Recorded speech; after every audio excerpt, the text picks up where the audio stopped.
Hello dear subscribers, today I'll tell you how you can easily change your Instagram account to a business account. So for doing this, just open Instagram, just tap here, just choose settings. In the settings you need to find your account, just scroll down and here you will see switch to professional account, just tap on it and now just continue and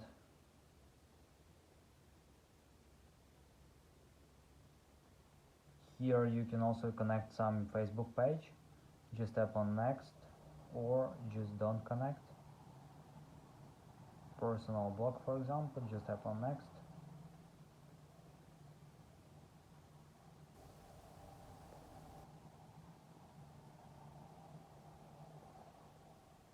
So just change, so for example another category.